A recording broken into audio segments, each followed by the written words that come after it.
Dak Médina di leen remercier ci taxawaay bi tey bon tey moom bu ma doon noté si c'était sur 20 damay noté sama bopp sur 15 parce que sant yàlla la 15 c'est une bonne moyenne et venant vraiment ak fi ñu jóge ak fi ñu toll ci politique ñu bokk parti au pouvoir président Macky Sall am lu mu def ci dëkk bi Abdoulaye Diouf Sarr am lu mu def ci secteur bi mu yor Cheikh Ahmed Tidiane Ba am lu mu def ci secteur bi mu yor tey jii ñun ñëpp yàlla def ñu regroupé au niveau de la Médina donc tey su ma wootee ma noté sama bopp sur 15 vraiment sant yàlla la sentiment de satisfaction la. damay naan Benno Bokk Yaakaar yàlla nañu yàlla lafal cat parce que c'était pas évident politique dafa sew mais tey jii bu ngeen xoolee turbine bi ñi ci toog Benno Bokk Yaakaar ñëw toog fees ko macha allah. donc loolu sentiment de satisfaction la dañ ciy kontaan bu baax di ñaan yàlla nag union bii ñu nekk yàlla bu ko dara changé parce que moment bii ñu toll dafa nekk moment d'union parce que li may wax naan ñu jéppi du ñu jéppante mais yaakaar naa ne leçon boobu c'est bien compris ñu am un manager boo xamante ne nag vraiment il a très tôt compris jéem a boole Médina yëpp ñu nekk benn parce que nee naa c'était pas évident son choix n'était pas évident mais bu ko président choisir ñëpp di douter ne xëy na tey day gérer gestion wu ku yor mouvement Cheikh ñëw gérer gestion wu ku yor plus que parti jël képp xool tous les démembrements de la Médina mu boole ci ñëpp tey liste coalition Benno Bokk Yaakaar yaakaar naa ne buñ ko seetaatee xoolaat ko bu baax dans l'histoire du Sénégal dans l'histoire de la Médina liste bu mel nii mësul am ci coalition donc nag ñu koy rafetlu di ko remercier di ko wax ne ko fii mu teg tànkam bu ko fa dara jëlee bu ko dara changé parce que moom Médina dañu am yaakaar ci moom Médina dañ ko doyloo am estime bu mag a mag ci moom parce que tey yéen ñi fi teew dina mel na ni nee naa Cheikh Tidiane Ba c'est l'absent le plus présent loolu jëfam moo ko wane jëfam moo ko teewal fii mu nekk donc nag dañuy ñaan yàlla nañu yàlla lafal cat ba ñu egg ci le 23 juin incha allah ñu jël Cheikh Ahmed Tidiane Ba teg ko ci Médina jël Abdoulaye Diouf Sarr teg ko ci Dakar. tey ku ñëw ci meeting bii ñu def meeting bii ma def fii xam nga ne Ndiaga Ndiaye ñëw fi Kaar ñëw fi ñi fi ñëw ñëpp fi lañ dëkk donc am nañ entourage wala amuñu entourage ce n'est plus à démontrer dañ leen di bàyyi ñu tontu leen presse baa ngi fi ils vont voir. bon Abdoulaye Diouf Sarr bu ma koy qualifier damay naan c'est un homme transversal c'est un homme très structuré qui réfléchit. xam bu baax fi muy teg tànkam Abdoulaye Diouf Sarr bu ñu ko jëlee qualifié ko pour lébu yi rek ça veut dire que xamuñu l'homme Abdoulaye Diouf Sarr.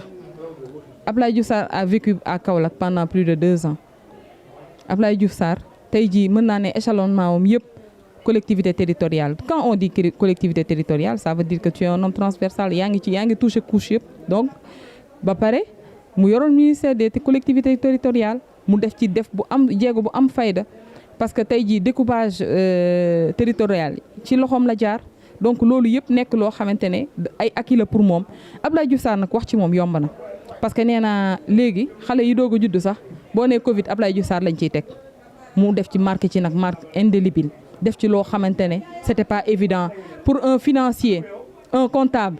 gérer le secteur de la santé d'un main de fer non vraiment Abdoulaye Diouf Sarr on lui dit chapeau. bon peut-être que suñu stratégie. duñ ko wax ci devant le micro mais moom day ndeysaan jamono ji danga ko yërëm ndax tey su doon 100% ci Médina xam na ne eggatul sax 20%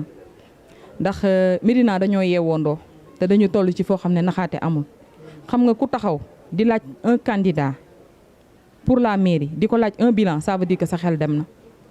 xelam boobu dem nag dañ ko ci ànd ak yërëm ak pitié parce que xam na ne ba muy xëccoo mairie bi demandé wul woon Seydou Gueye bilan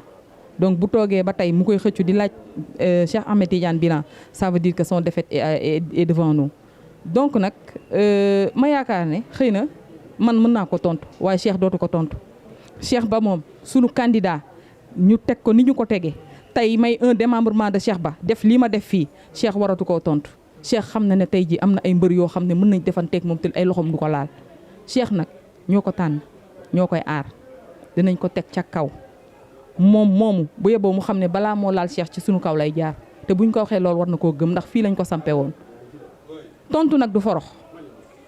ndax moom bu mënee boole ci boppam ci rang wu ñi normal ci rang wu ñi nga xam ne defar nañ leen na ne jërëjëf Ahmed Diène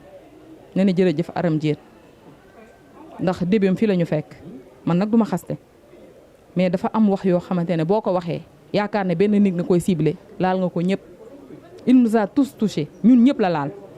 mais nag dañ koy bàyyi di ko seetaan di ko xamal ne moom tontoom ci kanam Cheikh du ko tontu ñun ñii sax jomb nañ ko di ko tontu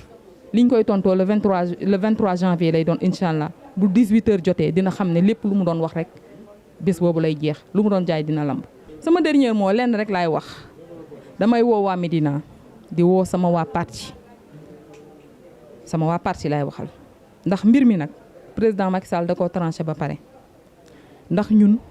tey conviction la ñu duggee ci parti bi conviction moo ñu fi tee ba suñu ñaan la tey ku mel ni man awma ci kenn ku ma wéeru ba léegi donc su ma mënee demal sama bopp ba egg si ma fi ma egg ñu investir ma sur la liste de Benno Bokk Yaakaar à la ville de Dakar